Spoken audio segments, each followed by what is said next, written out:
ಏನ್ ಮಾದೇವಿ, ಏನೋ ದೀರ್ಘವಾಗಿ ವಿಚಾರ ಮಾಡ್ತಾ ಇದೀಯ?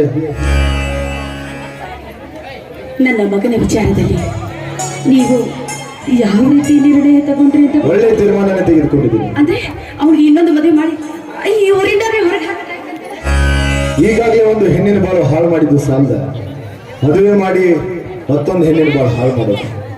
ಮಾದೇವಿ, ನಿನ್ನ ಹತ್ರ ಬಹಳ ದಿನಗಳಿಂದ ಒಂದು ಮಾತು ಕೇಳಬೇಕಂತ ಕಾಯ್ತಾ ಇದ್ದೆ. ಇವಾಗ ಸರಿಯಾದ ಸಮಯ ಅಂತ ಅನ್ನಿಸ್ತಾ ಇದೆ. ಕೇಳಿ. ನಿನ್ನ ದೃಷ್ಟಿಯಲ್ಲಿ ನಾನು ಮತ್ತು ನಿನ್ನ ಮಗ ನನ್ನ ಎರಡು ಕಣ್ಣುಗಳಿದ್ದಂತೆ. ಎರಡು ಕಣ್ಣುಗಳಿದ್ದಂತೆ. ಒಮ್ಮೊಮ್ಮೆ ಸಮಯ ಸಂದರ್ಭ ಅಂತ ಬಂದ್ರೆ ಒಂದು ಕಣ್ಣು ಕಳ್ಕೊಂಡು ಒಂಟಿ ಕಣ್ಣಲ್ಲಿ ಬದುಕೋ ಪರಿಸ್ಥಿತಿ ಬರುತ್ತೆ. ಆ ಸಮಯ ಸಂದರ್ಭ ನನ್ನ ಬಾಳಿನಲ್ಲಿ ಬರದೇ ಇರಲಿ ಅಂತ ಆ ದೇವ್ರ ಹತ್ರ ನಾನು ಬೇಡ್ಕೊಳ್ತೀನಿ. ನಂಬಿರೋ ದೇವರ ಕೈ ಎತ್ತಿ ಬಿಡ್ತಾನೆ, ಏನು ಮಾಡೋದಕ್ಕಾಗೋದಿಲ್ಲ. ಅದೇವಿ, ನಾನೊಂದು ಮಾತು ಕೇಳ್ತೀನಿ, ನಿಜ ಹೇಳ್ತೀಯ? ನಿನ್ನ ದೃಷ್ಟಿಲಿ ಗಂಡ ಅಂದ್ರೆ? ನನಗೆ ತಾಳಿ ಕಟ್ಟಿದ ದೇವರು ನನ್ನ ಆರಾಧ್ಯ ದೈವ. ತಾಳಿ ಕಟ್ಟಿದ ದೇವರು ಆರಾಧ್ಯ ದೈವ. ದೈವದ ಮಾತನ್ನ ಪಾಲಿಸಬೇಕಾದದ್ದು ಸತಿಯಾದವಳ ಧರ್ಮ, ಅವಳ ಆದ್ಯ ಕರ್ತವ್ಯ. ಹಾಗಾದ್ರೆ ನಾನು ಹೇಳೋ ಮಾತನ್ನು ಪಾಲಿಸ್ತೀಯ? ಗಂಡನ ಮಾತನ್ನು ಪಾಲಿಸದೆ ಹೋದವಳು ನಿಜವಾದ ಸತಿಯಲ್ಲ, ಪತಿ ದ್ರೋಹಿ. ಪಾಲಿಸ್ತೀನಿ ಅಂತ ಮಾತು ಕೊಡು.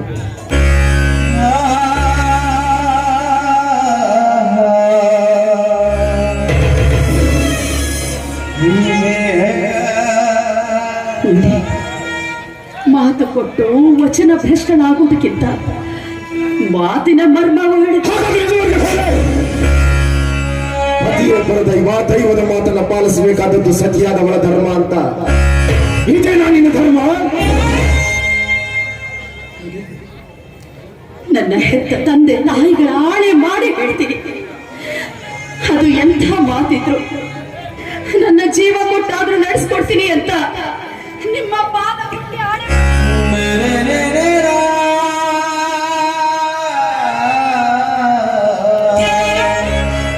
ಮಾತು ಕೊಟ್ಟಿದೆಯಾ ಮಾದೇವಿ? ನೆನಪೇನು ಮಾದೇವಿ? ಒಂದು ಮಾತು ಕೇಳ್ತೀನಿ, ಸತ್ಯ ಹೇಳ್ತೀಯ? ನಿನಗೆ ಮಗ ಬೇಕು, ಮಾಂಗಲ್ಯ ಬೇಕು?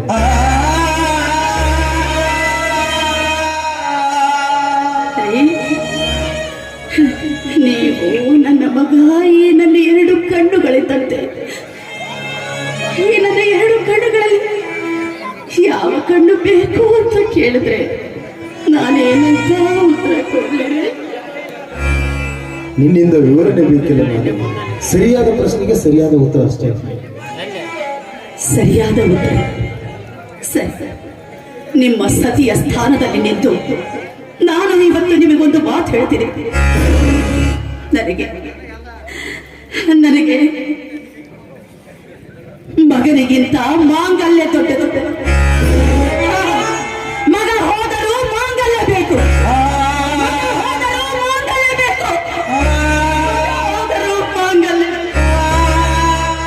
ಶಭಾಷ್. ಮಗ ಹೋದ್ರು ಮಾಂಗಲ್ಯ. ಮಾದೇವಿ, ದಿನಾಲೂ ನಿನ್ನ ಮಗನಿಗೆ ಪ್ರೀತಿನ ಬೆರೆಸಿ ಬೆರೆಸಿ ಹಾಕೊಡಿಸ್ತಿದ್ಯಲ್ವಾ?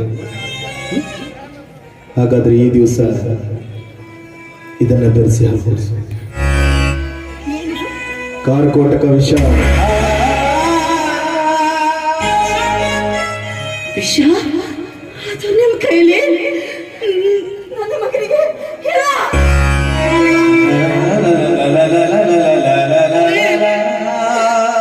ಯಾವುದೇ ತಾಯಿಯಾದ್ರೂ ನನ್ನ ಮಗನಿಗೆ ವಿಷ ಹಾಕ್ತಾರಂದ್ರೆ ಇಲ್ಲ, ಇದು ನನ್ನ ಕೈಯಿಂದ ಸಾಧ್ಯ ಇಲ್ಲ, ಇದು ನನ್ನ ಕೈಯಿಂದ ಸಾಧ್ಯ ಇಲ್ಲ.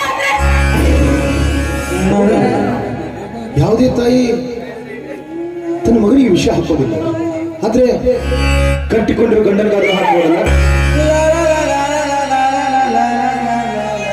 ಒತ್ತಾಯ ಇಲ್ಲ, ಎರಡರಲ್ಲಿ ಒಂದಂತೂ ತೀರ್ಮಾನ ಆಗಲೇಬೇಕು. ಈ ವಿಷಯ ಆ ಕಟುಕನ ಹೊಟ್ಟೆ ಆದ್ರೂ ಸೇರ್ಬೇಕು, ಇಲ್ಲ ಈ ನಿನ್ನ ಗಂಡನ ಹೊಟ್ಟೆ ಆದ್ರೂ ಸೇರ್ಬೇಕು. ಈ ಜಗತ್ತಿನಲ್ಲಿ ಎಲ್ಲ ತಾಯಿಯರು ತಮ್ಮ ಮಕ್ಕಳಿಗೆ ಪ್ರೀತಿ ವಾತ್ಸಲ್ಯ ಕರುಣಿಸ್ತಾರೆ ವಿನಃ ಮಗನಿಗೆ ವಿಷ ಹಾಕೋ ತಾಯಂದ್ರು ಯಾರು ಇಲ್ಲವೇ. ನೀನೇ ಆ ಕಟಕನ ಹೊಟ್ಟೆಗೆ ಸೇರಿಸೋದಾದ್ರೆ ತೆಗೆದುಕೋ ವಿಷಯ ಹಾಕು. ಇರ್ಲಿಲ್ಲ ನನ್ನ ಹತ್ರ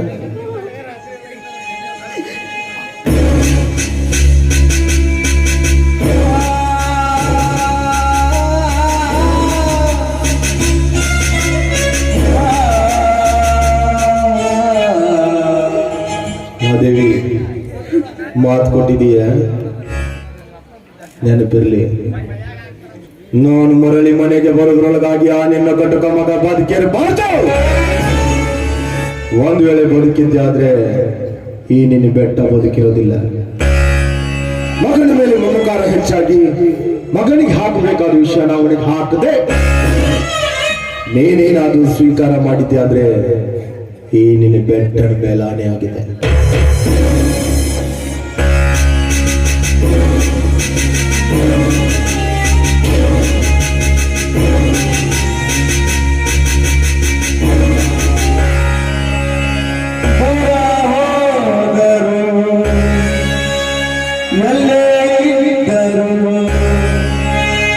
ನೀನೇ ಮರೆತರು ತಾಯಿ ಮರೆಯಿಲ್ಲ,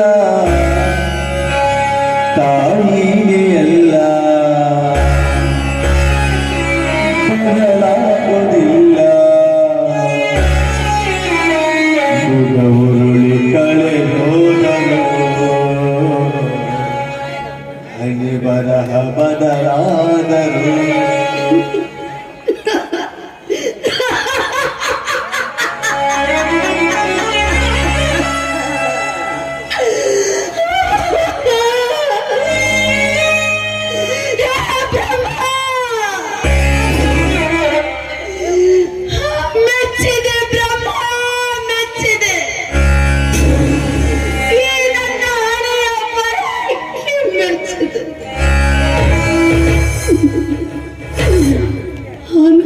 ಬಲ್ಲವರು ಹೇಳೋದು, ಬ್ರಹ್ಮನ ಬರಹವನ್ನು ಬಲ್ಲವರಾರು ಅಂತ. ಮಗುವೆಂಬ ಹಸಿ ಮಾಂಸದ ಮುದ್ದೆಯನ್ನು ನನ್ನೊಡಲಿಗೆ ಹಾಕಿದ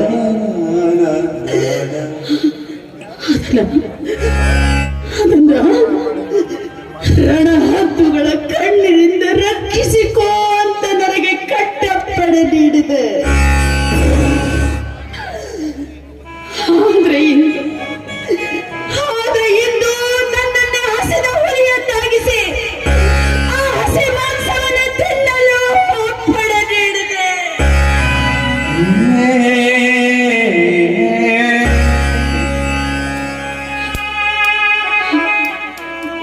ನಿನಗೆ ಚೆನ್ನಾಗಿ ಗೊತ್ತು,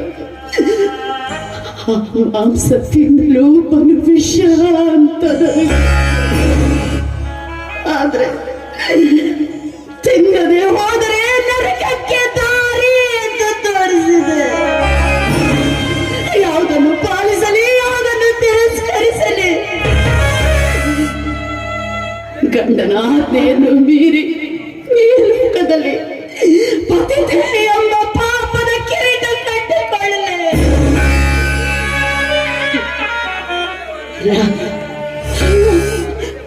ನನ್ನ ಗಂಡನಿಗೆ ಕೊಟ್ಟ ಮಾತನ್ನ ನಾನು ನಡೆಸ್ಕೊಡ್ಬೇಕು.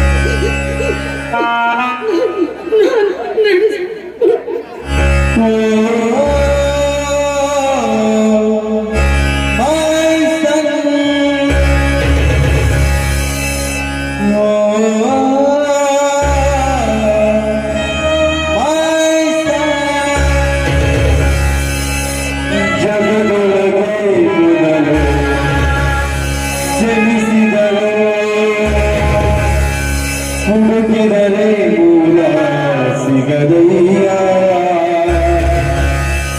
ಗಂಗೆ ತುಂಗೆಗಿಂತ ಪಾವನಳು. ದೇವರೇ, ಈ ಜಗತ್ತಿನಲ್ಲಿ ಪ್ರತಿಯೊಬ್ಬರೂ ನೀನಿದ್ದೀಯಾ ಅನ್ನೋ ನಂಬಿಕೆಯಿಂದ ಅಂದಾಗ ಸತ್ಯವಾದ್ರೆ, ನೀನಿರುವುದೇ ಸತ್ಯವಾದ್ರೆ, ನನ್ನ ಕಂದ ಕುಡಿಯೋ ಈ ವಿಷದ ಹಾಲು ಅಮೃತವಾಗುವ ಹಾಗೆ ಪದಗಳಿಗೆ ಸಿಗದ ಗುಣದಗಳು ಬರೆಯುವುದು ಈಗೋ ಇತಿಹಾಸ. ಗಂಗೆ ತುಂಗೆಗಿಂತ ಪಾವನಳು, ಹರಿಯೋ ನದಿಗಿಂತ ಹಬ್ಬಿಬಳು. ಯಾಕಮ್ಮ ಕಣ್ಣೀರು ಹಾಕ್ತಾ ಇದೀಯಾ? ಕಣ್ಣೀರಲ್ಲಪ್ಪ, ಪ್ರತಿಯೊಬ್ಬ ತಾಯಿಯು ತನ್ನ ಮಕ್ಕಳಿಗೆ ಪ್ರೀತಿ ವಿಶ್ವಾಸ ನೀಡಿದ್ರೆ, ನಾನು ನಿನಗೆ ಸಕ್ಕರೆ ಬೆರೆತ ಹಾಲು ಕೊಡ್ತಾ ಇದ್ದೀನಲ್ಲ, ಆ ಸಂತೋಷಕ್ಕಾಗಷ್ಟೇ. ನನ್ನ ಹತ್ರ ಒಂದು ಮುಖ್ಯವಾದ ವಿಷಯ ಹೇಳ್ಬೇಕಮ್ಮ. ಮೊದಲು ಹಾಲು ಕೊಡು. ಹಾಲು ಕುಡಿದ್ಮೇಲೆ ನಾನು ಹೇಳೋ ವಿಷಯ ಕೇಳ್ತೀಯ ತಾನೆ? ಯಾಕಂದ್ರೆ ಒಂದು ಹುಡುಗಿನ ಪ್ರೀತಿ ಮಾಡಿದೆ, ಅವಳು ನನ್ನ ಪ್ರೀತಿನ ತಿರಸ್ಕಾರ ಮಾಡಿಬಿಟ್ಲು. ಆಗ ಅವಳ ಮೇಲಿರುವ ವ್ಯಾಮೋಹಕ್ಕೆ ನಾನು ಅವಳನ್ನ ಬಲಾತ್ಕಾರ ಮಾಡಿಬಿಟ್ಟೆ. ಆಗ ಅವಳು ಅವಮಾನ ತಾಳಾರ್ದೆ ಆತ್ಮಹತ್ಯೆ ಮಾಡಿಕೊಂಡು ಸತ್ತೋಗ್ಬಿಟ್ಲಮ್ಮ.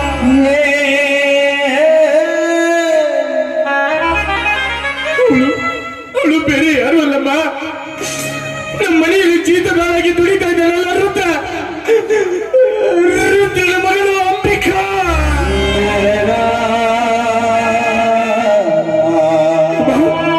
ನೋಡಮ್ಮ, ಈ ವಿಷಯ ನನಗೂ ನಿನಗೂ ಬಿಟ್ರೆ ಬೇರೆ ಯಾರಿಗೂ ಗೊತ್ತಿಲ್ಲಮ್ಮ, ಯಾರಿಗೂ ಗೊತ್ತಿಲ್ಲ.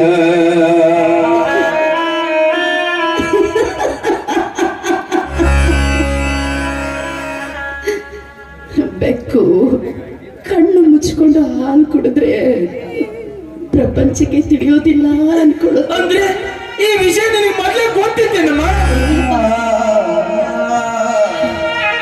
ತಾನೆ ನೀನ ಹೇಳ್ದಲ್ಲ.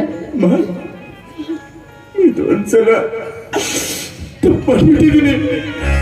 ಇನ್ ಮುಂದೆ ಈ ಪ್ರಪಂಚದ ಎಲ್ಲ ಹೆಣ್ಮಕ್ಳು ನನ್ನ ಅಕ್ಕ ತಂಗಿ ತಾಯಿ ಅಂತ ಗೌರವದಿಂದ ಪೂಜಿಸ್ತೀನಮ್ಮ. ಇದು ಒಂದು ತಪ್ಪನ್ನು ಕ್ಷಮಿಸಿ. ಮಗು ಮಹಂತೇಶ 100 ವರ್ಷ ಸುಖವಾಗಿ ಬಾಳ್ಕಂದ ಅಂತ ನಿನ್ ಮಗನ್ ತಲೆ ಮೇಲೆ ಕೈ ಇಟ್ಟು ಆಶೀರ್ವಾದ ಮಾಡಮ್ಮ.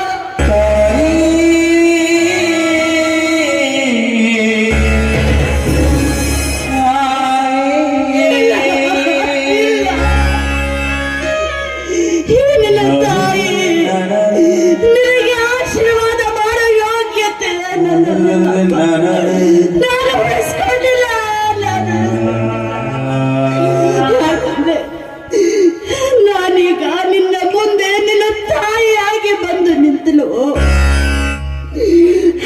ನಾನೀಗ ನಿನ್ನ ಪಾಲಿನ ಮೃತ್ಯು ದೇವತೆಯಾಗಿ ನಿಂತಿದ್ದೇನೆ. ಏನ್ ಹೇಳ್ತಿದ್ದಮ್ಮ? ನಿನ್ನ ವಿಷಯ ನಿಮ್ಮ ತಂದೆಯವರಿಗೆ ತಿಳಿದು ನೀನು ಬದುಕಬಾರದು ಅಂತ, ನೀನು ಬದುಕಬಾರದು ಅಂತ ನೀನು ಕುಡಿಯುವ ಹಾಲಿನಲ್ಲಿ ವಿಷವೆತ್ತು. ಇದು ಈ ಹೆತ್ತವಳ ಹಾಲು ವಿಷವಾಯಿತು. ಈ ಹೆತ್ತವಳ ಹಾಲು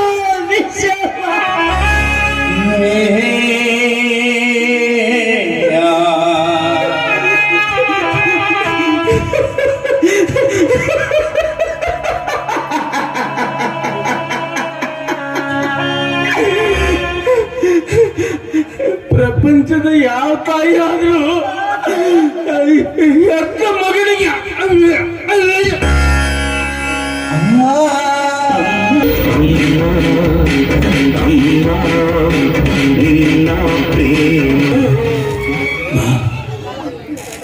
ಈ ಪಾಪಿಗೆ ಸರಿಯಾದ ಶಿಕ್ಷೆ ಕೊಟ್ಟಿದ್ಯಮ್ಮ.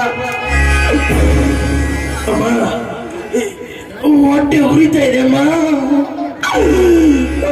ಒಂದ್ಸಲ ಒಂದ್ ತೊಟ್ಟು ನೀರು ಕೊಡಮ್ಮ. ತಾಯಿ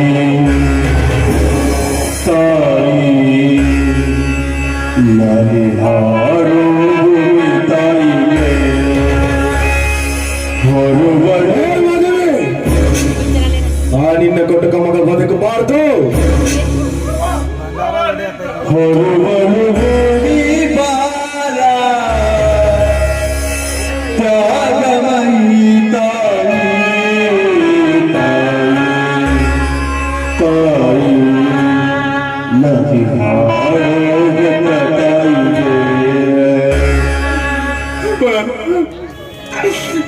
ಸಾವು ನನ್ನೆಲ್ಲ ಕೈ ಬಿಸಿ ಕರೀತದೆ ಬಾ. ಸಾಯುವ ಬೆಳೆಗಳಿಗೆಲ್ಲ ಒಂದೇ ಒಂದ್ಸರಿ ಮಗು ಮಾಂತೇಶ ಅಂತ ಸಂಸಾರ ಸಾಗರದಾಗ ಲೆಕ್ಕವಿರದಷ್ಟು ದುಃಖದ ಬಂಡಿ ನಾ ಬಲ್ಲೆ ನನಗೆ ಗೊತ್ತಿಲ್ಲದಿದ್ದರೂ ಎಲ್ಲಿ ಆಚೆಯ ದಂಡಿ.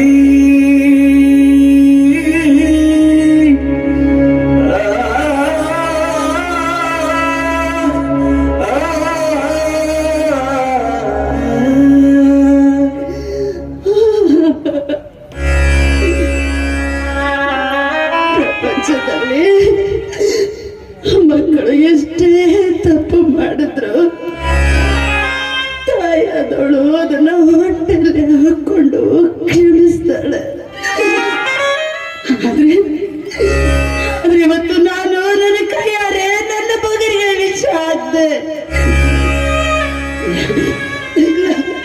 ನನ್ನಂತ ಪಾಪಿಗೆ ಭೂಮಿ ಮೇಲೆ ಬದುಕಿರಬಾರ್ದು. ಮಲಗಿರುವ ಕೂಸು ಮಲಗಿರಲಿ ಮುಂದಿನದು ದೇವರ ಚಿತ್ತ. ನಾ ಪಡೆಯಲಾರೆದು ಯಾಕೆ ನೋಡತಿ ಮತ್ತೆ ಮತ್ತೆ ನೀಟ ಸಂಸಾರ ಸಾಗರದಾಗ ಲೆಕ್ಕ ಉಳಿದಷ್ಟು ದುಃಖದ ಬಂಡಿ. ಅದಕ್ಕೆ ಬಲ್ಲವರು ಒಂದು ಮಾತು ಹೇಳಿರೋದು, ಹಣೆ ಬರಹವನ್ನು ಬರೆಯುವ ಹಕ್ಕನ್ನೇನಾದ್ರೂ ತಾಯಿಗೆ ಬಿಟ್ಟು ಕೊಟ್ಟಿದ್ರೆ ಈ ಪ್ರಪಂಚದಲ್ಲಿ ನನ್ನಂತ ತಾಯಿ ಹುಟ್ಟುತ್ತಾನೆ ಇರಲಿಲ್ಲ. ನಾ ಬಲ್ಲೆ ನನಗೆ ಗೊತ್ತಿಲ್ಲದಂತೆ ಎಲ್ಲಿ ಆಚೆಯ ದಂಡಿ.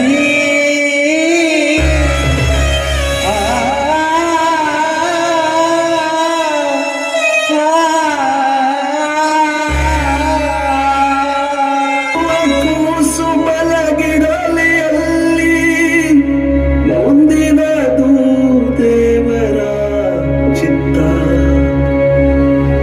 ನಾ ತಡೆಯಲಾರದು ಯಾಕೆ ನೋಡತಿ ಮತ್ತ ಮತ್ತ ನೋಡ್ರಿ, ನಿಮ್ಮ ಮಗ ಹೇಗೆ ಹಾಯಾಗಿ ಮಲಗಿದನಂತ ಕಣ್ ತುಂಬ ಸಮಾಧಾನ ಆಯ್ತಲ್ಲ. ಈಗಾದ್ರೂ ಸಮಾಧಾನ ಆಗಿರ್ಬೇಕಲ್ಲ. ಬೆಟ್ಟಪ್ಪನ ಮನೆತನ ನ್ಯಾಯ ನೀತಿ ಧರ್ಮಕ್ಕೆ ಹೆಸರುವಾಸಿಯಾದಂತ ನಮ್ಮ ಮನೆತನ.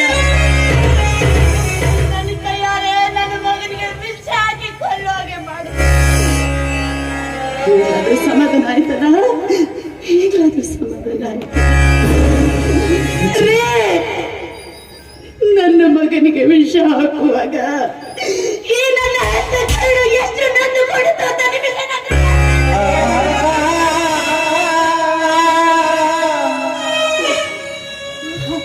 ಮೆಚ್ಚಿದೆ ಮಾಡಿ ಮೆಚ್ಚಿದೆ. ನಿನ್ನಂತವಳನ್ನ ನನ್ನ ಸತಿಯಾಗಿ ಪಡೆಯೋದಕ್ಕೆ ನಾನು ಹೇಳಲು ಜನ್ಮ ಪುಣ್ಯ ಮಾಡಿದ್ದೆ. ಇಲ್ಲ, ನಿಮ್ಮಂಥವ್ರನ್ನು ನನ್ನ ಗಂಡ ಅಂತ ಪಡೆದಲ್ಲ, ಅದಕ್ಕೆ ನಾನು ಮಾಡಿದ್ದೇನ್ರಿ ರೀ, 7 ಜನ್ಮದಲ್ಲೂ ನೀವೇ ನನ್ನ ಗಂಡನಾಗಿ ಬರಬೇಕು ಅಂತ ದೇವ್ರ ಹತ್ರ ಬೇಡಿಕೊಳ್ತೇನೆ.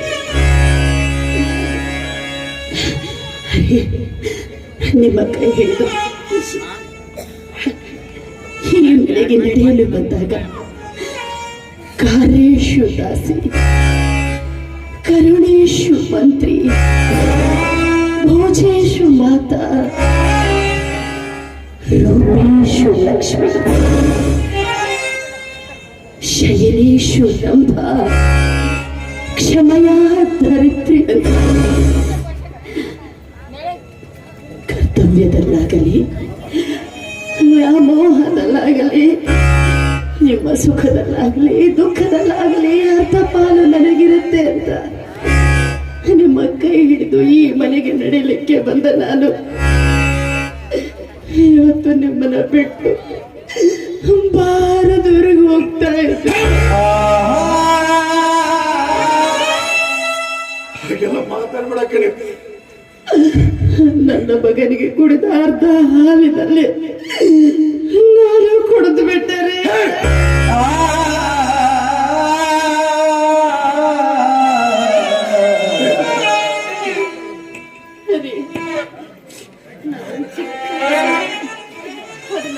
ನಡೆಸ್ಕೊಡ್ತೀನಿ ಅಂದ್ರೆ ಈ ನಿಮ್ಮ ಹೆಂಡತಿ ದೀರ್ಘ ಸುಮಂಗಲಿಯಾಗಿ ಹೋಗು ಅಂತ ನನಗೆ ಆಶೀರ್ವಾದ ಮಾಡ್ರಿ.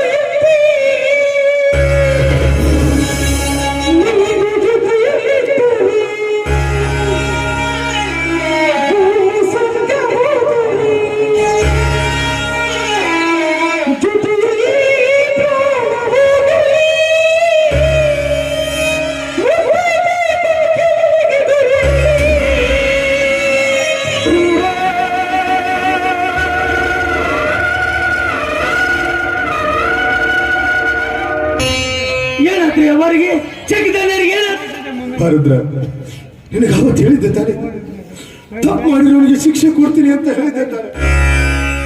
ಆದ್ರೆ ಶಿಕ್ಷೆ ಕೊಡೋ ಬರದಲ್ಲಿ ನಾನು ತಪ್ಪು ಮಾಡಿಬಿಟ್ಟೆ ರುದ್ರ.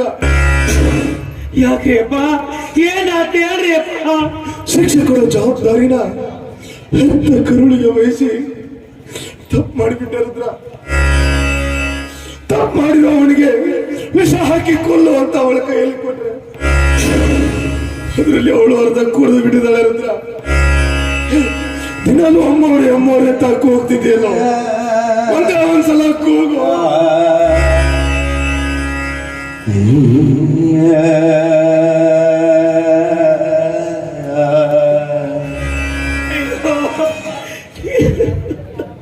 ಯಾಕೆ ಈಗ ಅವತ್ತು ಹೇಳಿದ್ದಲ್ರಿ ನಿಮಗ, ಇಂಥ ತಪ್ಪು ಯಾಕೆ ಮಾಡಕ್ ಹೋದ್ರಿ ಅಪ್ಪ? ಸ್ವರ್ಗನರಕವೆಲ್ಲ ಮೇಲಿಲ್ಲ ಕೇಳು ಜನಕ. ಅಯ್ಯೋ ಅಯ್ಯೋ ಪಾಪಿ, ನನ್ನ ಹೊಟ್ಟೆ ಹುಟ್ಟಿ ಬಂಗಾರದಂತ ಜೀವ ತಗೊಂಡ್ಬಿಟ್ಟಲ್ಲ. ಇಲ್ಲ ರುದ್ರ, ಇಲ್ಲಿ ಯಾರ ಸಾವಿಗೂ ಯಾರನ್ನು ಹೊಣೆ ಮಾಡೋದಕ್ಕಾಗೋದಿಲ್ಲ. ಮೇಲೊಬ್ಬ ಇದ್ದಾನೆ, ಅವನು ಆಟ ಆಡಿಸ್ತಾನೆ, ನಾವು ಆ ರೀತಿ ಆಡ್ಬೇಕಷ್ಟೇ. ಆಟ ಆಡುವಾಗ ಆಟದ ನೇಮ ಮೀರಬಾರದು ರುದ್ರ, ಮೀರಬಾರ್ದು. ಅವನು ಮೀರ್ದ, ಅವನು ಸತ್ತೋದ. ಈಗ ನಾನು ಆಟದ ನೇಮ ಮೀರಿ ಬಿಟ್ಟ ರುದ್ರ. ಪಾಪ ಮಹಾದೇವಿಗೆ ಏನು ಗೊತ್ತಿಲ್ಲ ಕಣೋ.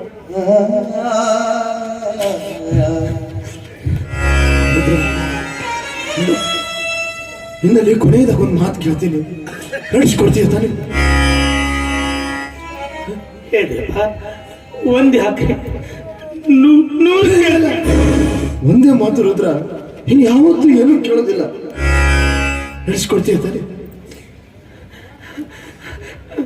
ಹೌದಪ್ಪ ಸುತ್ತ 40 ಹಳ್ಳಿಗೆಲ್ಲ ನ್ಯಾಯ ದೇಗುಲ ಈ ಬೆಟ್ಟಪ್ಪನ ಮನೆತನ.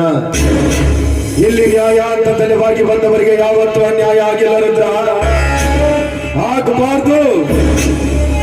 ಜನ್ಮ ಕೊಟ್ಟಿರೋ ತಂದೆನೇ ಆಗಿರ್ಲಿ, ನಮ್ಮಿಂದ ಜನ್ಮ ಪಡೆದಿರೋ ಮಗನೇ ಆಗಿರ್ಲಿ, ಯಾವತ್ತಿದ್ದರೂ ನ್ಯಾಯದ ತಕ್ಕಡಿಗೆ ಸಮನಾಗಿ ತೂಗಬೇಕು ರುದ್ರ, ಸಮನಾಗಿ ತೂಗಬೇಕು. ಇದನ್ನ ನೀಗಿಸ್ಕೊಂಡು ಹೋಗ್ಬೇಕಾದವನು ಏನು ರುದ್ರ? ಹೋಗ್ತೀಯ ತಾನೆ?